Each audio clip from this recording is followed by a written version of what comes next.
All right, welcome to Bye Guys Crypto Show, episode 9, where mania rules, caution rules. We play the fools for your viewing pleasure. I'm Raff. I'm Jeff. I'm Stu. And we are the Bye Guys. That's 20% rugby, 30% roller derby, 50% beer pong, the best sport in America. We are here to talk crypto all day, every day. It's the American way, at least every Monday when we get together to review our massive losses. It's been a horrible, horrible 2 months and 1 week. Episode 9, but we are optimists and we are here to talk crypto. So let's jump right in, take a look at those markets. Jeffrey, and while you're prepping that up, let me remind our viewers, our tens of viewers, our scores of viewers, that this is not financial advice. We are just some lunatics who still have grins on our faces despite the circumstances. Look at this. It's red across the board, double digits in many cases. Brutal. Absolutely brutal, man. Certainly isn't financial advice. And if you're taking financial advice from us the last 8 weeks, you are down, I'm going to say anywhere between 19 and 38%. And maybe you'll see a little prelude to our Moon Bulls contest, but you're not down if you didn't sell. The only reason we have grins on our faces is because we're investing only $25 a week in this competition.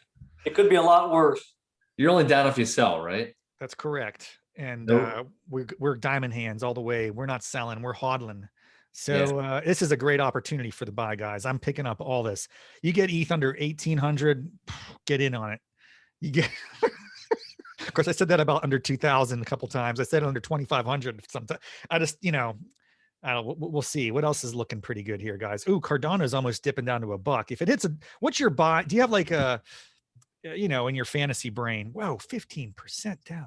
The Cardano, man, I'm sorry to see that. But what is, do you have like a certain number in your mind? So for me, I'd say Cardano under $1. Gosh, I feel like I just got to have it. I'm jonesing. XRP under 50 cents. Not yet. But I mean, if it dips just a little bit more, that's when I'll hop in. What do you guys say? I think that's fair. Look at Polkadot. Wow. Down 25% in 1 week. I mean, that's got to be a great opportunity, right? I don't know enough, but every day I get on there and I see it at 11 and 12 and I feel like I'm just missing an opportunity if I don't buy it. That's what I felt with yesterday. Cardano, the $1.25 was the threshold, but now I look at it and think anytime I have a few extra dollars from McDonald's, I'm going to go and buy some data. I just there's just too much to go after when it's looking as bad as it looks. Yeah, how's that what's that, not ADA, what's your coin, your AMP? How's your AMP doing? It might be hovering. We're going to get there. We're going to get there. We don't want to jump to that right there. Well, geez, it's not even on the top. Where is AMP? Where is AMP? It made the top 20%. There it is.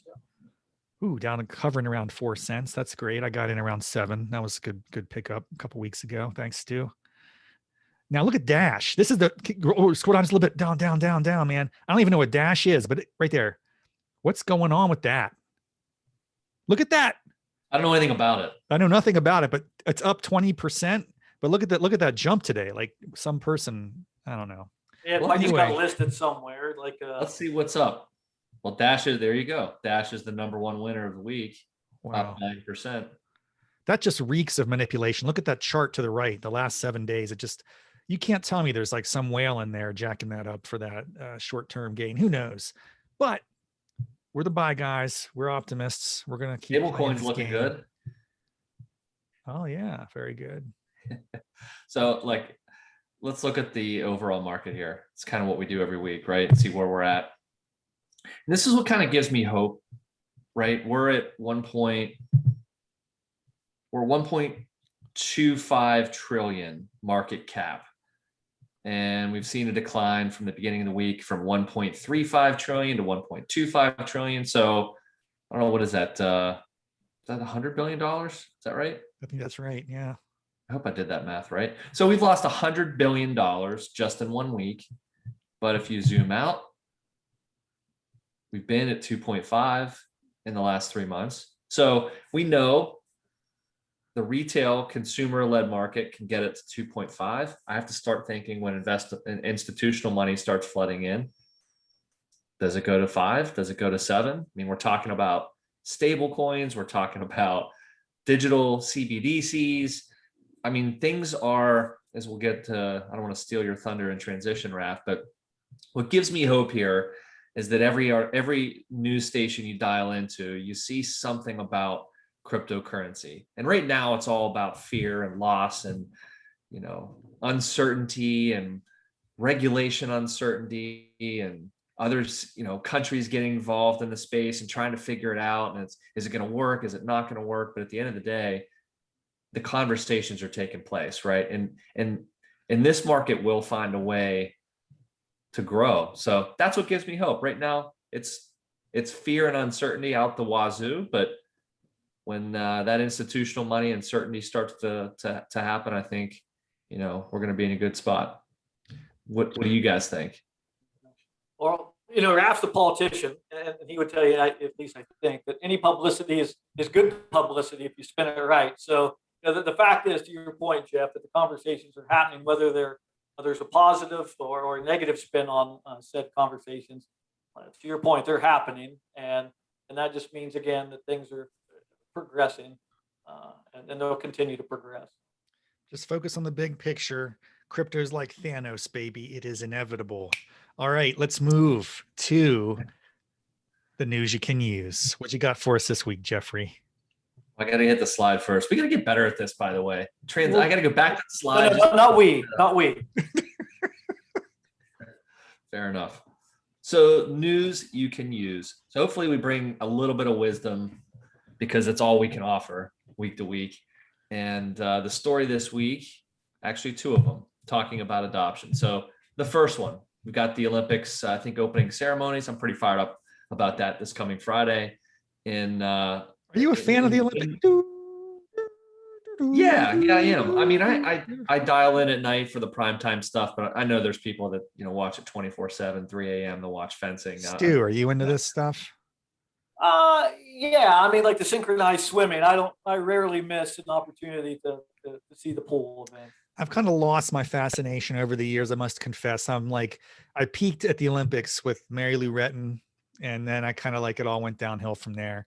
But anyway, speaking of crypto and the Olympics, this is kind of fascinating, right? Like, yeah, you want to take this one, Raff? Just the headline? I don't. Okay, Republicans want digital yuan or yen restricted at the Beijing Olympics. This is fascinating because wait a second. When is the Beijing Olympics? 22. Oh, we're talking winter. I love the winter games. I thought we're talking summer games, baby. No, winter games. So I guess you're away. And that's going to be a big thing too. Like, because of the cancellation of the Summer Olympics from last year, that's kind of like, and now it's off cycle. It's not going to be working. But the bottom line is, Republican senators Blackburn, Wicker, Loomis urged Olympic Committee to forbid American athletes from using China's new digital currency at the 22 Beijing Winter Olympics, citing espionage and data security concerns. Like, what type of, critical information do you think our chess team has, right? Or like, I don't know, what are these Olympians? They're not like they're tied into the security industry or anything. I'm a little confused by the panic there. It might be just sort of an attention by some politicians to get some or an attempt to get some attention. Olympic athletes should be aware that digital yen may be used to surveil Chinese citizens. Okay, well, you're only there for a couple weeks. You're picking up some golds. We're going to dominate. It's the winter. Let's face it. No one else can compete with us. Oh, actually, no, I'm sorry. We don't really usually do well in the winter, do we? I don't know, guys. It's just kind of. It's kind of a hokey story, isn't it? Yeah. I'll tell you what I like about it. I know, it's a year and change away. Is it really going to be that relevant? It's 3 Republican senators. No one really cares. But I think it's kind of an interesting story to say, this will be a topic to some degree a year from now. And they're concerned about, if Bloomberg is willing to publish an article like this, 3 senators are trying to raise notoriety with, limiting the Olympic team from downloading the digital wallet that China offers for their digital yuan. Like, it's an interesting talking point that's just going to get more people exposed to, wait, I didn't know China had a digital cryptocurrency. I didn't know there were these things called digital wallets. And, athletes that aren't in this space are going to be, faced with maybe a decision of downloading it. And I just think it's kind of an interesting story of things to come. And we're talking about it now. So I think that leads us nicely into the next story, which is a little more serious, I guess, in nature. But, the topic of the day among many others, seems like the stable coin part of the market, which for those that are less familiar, stable coins are those tokens or digital currencies that are pegged to the US dollar 1-to-1. So the value is the same. So what they can be used for is, transacting on exchanges. And there's just been a lot of discussion about regulation because the market on stable coins has gotten so enormous. So for example, let me go back and look at the market caps here. So Bitcoin is at, I don't know, it's the largest one. What is that? $575 billion. Yeah. Yeah, $500 billion. You've got Tether, which is a stable coin at $61 billion. You've got USDC down below, another stable coin at $26.6 billion. Binance. Yeah. I mean, there's $100+ billion in stable coin market cap alone. And so there needs to be, this is probably controversial, but there needs to be regulation to provide some certainty. I don't know what level that is, but some amount of regulation to provide certainty to allow this market to continue to advance, right? So this week, Janet Yellen is convening with the group. I think it was 8 regulators in DC, including Jerome Powell, chairman of the Federal Reserve, and leaders of the Securities and Exchange Commission to discuss what to do about stablecoins. Meeting participants, as described here, discussed the rapid growth of stablecoins, potential use of stablecoins as a means of payment, and the potential risk to end users, financial system, and national security. So obviously a very big story, a lot of big players there in the US market. And I bet you they're probably also talking about CBDCs like the digital yuan and what the United States is going to need to do to keep pace or to regulate so that this market can move forward. But I don't know what you guys think here, but this is a huge piece of the cryptocurrency market, not one that people really think about because they think about Bitcoin first, but this really provides the security in utilizing these tokens that I think the market needs to transact. So what say ye? Don't everybody speak at once here. Yeah, I'm trying to wrap my brain around stable coins to understand some of the claims and the statements made, and I don't dispute it. I just want to understand it. But they're sort of like blanket, like just comments that I don't know if I agree with or quite understand. It's like, okay, these asset-backed digital currencies are exploding in popularity. Okay, relative to what? That's first of all. And that the government is struggling to keep up. In what way? How is the government not keeping up with the stable coin? It's confusing to me how this is all written. They derive their value from an underlying currency or basket of assets, long been a point of unique concern. So when Facebook was looking into a stable coin, the Federal Reserve got all upset about it. What's the problem? Is it, I just kind of understand I think they're worried about, like, you have to have so much cash, legit cash backing, the stable coin. So if you buy $100 in Tether, the promise is that there's $100 somewhere backing up that $100 in Tether, right? You're just not transacting the physical asset. You're transacting it digitally. And the concern, I think, from the government is that there needs to be some regulation on the certainty of that backing, right? What precedent are they basing that on? I don't know. We got to dig deeper on this. Maybe I don't think I think that's the challenge, right? I don't know. It's great. I mean, look, I'm with you. I don't know.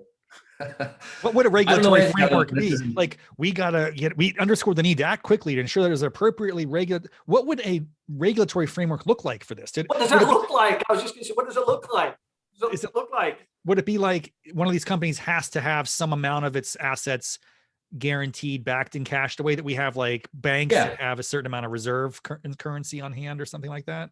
I think that's probably, if I had to guess, Raff, that's what I'm assuming. They need some sort of like basic baseline of what is there? Do they have to have it backed 1-to-1? And does that inspection need to be? Are stable coins functioning like in a world of fractional reserve banking where they, take money, they give out the stable coins, but if everybody went to cash in their stable coin at once, just like okay, At least our banks have like That's a the concern. yeah. Okay. Well, right. The freaking free. I mean, I think banks have like a 2 or 3%. It's not much, maybe 10%. Do you guys know this? It's a 20%.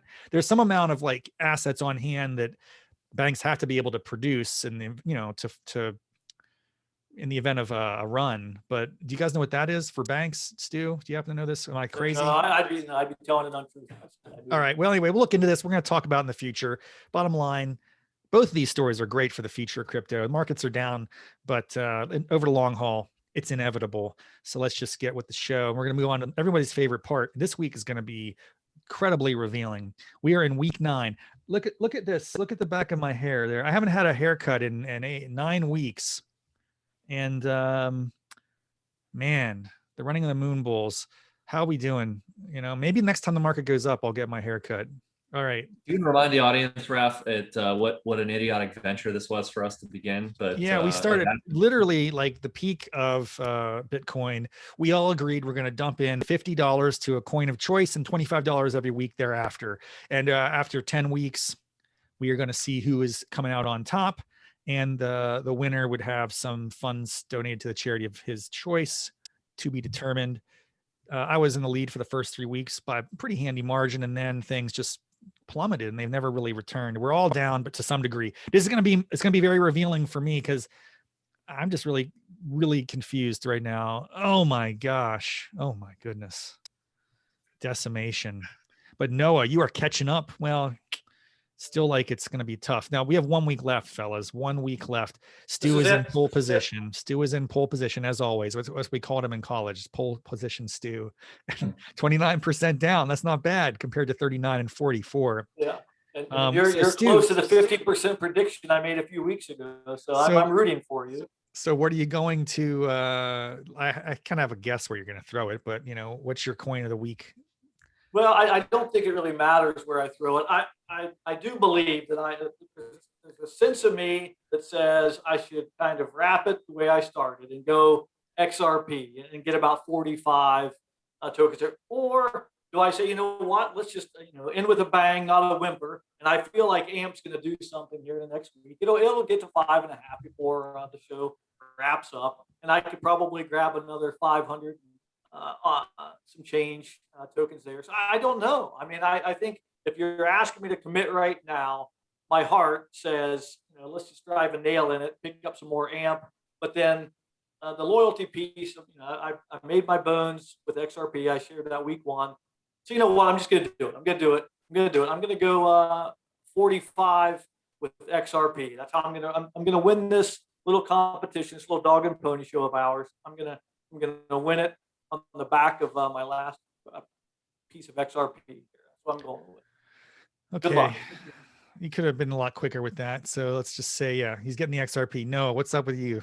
I'm a little jaded. I'm a little jaded, man. Stu's had this thing in the bag for weeks. Unless we get some serious movement, it just seems like it's we can't catch up. But anyway, congratulations, Stu. You're the man. We get it. I think that's why the viewership has been down recently. They just expect, there needs to be more controversy in this contest, and there just isn't at this point. But I like your strategy, Stu. I'm actually going back to not only my first buy in the Moon Bulls contest, but my first buy in crypto ever. I'm going back to ADA, back to Cardano. Raff mentioned it. It's at 110 now. Absolutely lower than it's been in a really long time. I think maybe it was that cheap when I first came on board 3 months ago. So I'm going back to ADA. I think it's going to be a huge fall for Cardano with smart contracts. It's not going to get here soon enough to make this contest, but I'm happy to dollar cost average a little bit more money into Cardano. So that's what I'm going with. Noah has surrendered. It's the white flag. He's just looking out for himself. He's basically capitulated. I'm going to lose this race, but I'm going to win the long run. I'm going to get some ADA because Stu doesn't have any ADA in the Moon Bulls package. Anyway, that's a nice, safe choice. No, I respect it to a degree, but not really. I'm going to go for the Hail Mary, as we all should right now, because this is, I don't know if you guys watched that Pirates game the other night. They were down 6 runs in the 8th inning of the Mets. They came back. They won with the grand slam in the in the bottom of the ninth. Remember that one we went to back in the day as well? Good times. So this is what we're talking about. We are backs up against the wall for Raffy here. This is about bottom of the ninth, down 3 runs, bases loaded. Well, I don't even know if the bases are loaded. I got to get the bases loaded first. What am I going to do? I'm going to load the bases. I'm going to rack it up here. Something I'm pulling out. I don't know. It's like a rabbit out of a hat. It's called EXRNchain. Look it up. EXRNchain. This puppy sells for 0.000030. So I don't know what that is, but it's fractions of pennies. For That's your 25 chance of winning this competition. for $25, I'm going to get a ton of that. And it could potentially be the dash of next week. And if that happens and it goes up, it would still have to go up like 5%. It's probably not going to happen, but at least I'm Where do you giving it buy a that? shot, at least I'm going to give it a shot. Where do you buy that at? I don't even know. I just see it on Coinbase. It's not supported on Coinbase. I think I have to go on to my Ether wallet is a place where I pick up trash coins sometimes. So that's the plan. We're I gonna. wish this wasn't a family-friendly show, because I could tell you where you probably need to pick it up at. Good times, my friends. Good times. One more week left in the Moon Bulls season 1. It's been a blast. Remember, it's like the lotto. If you got to play to win, well, in crypto, you got to buy to fly to the moon, baby. See you next week.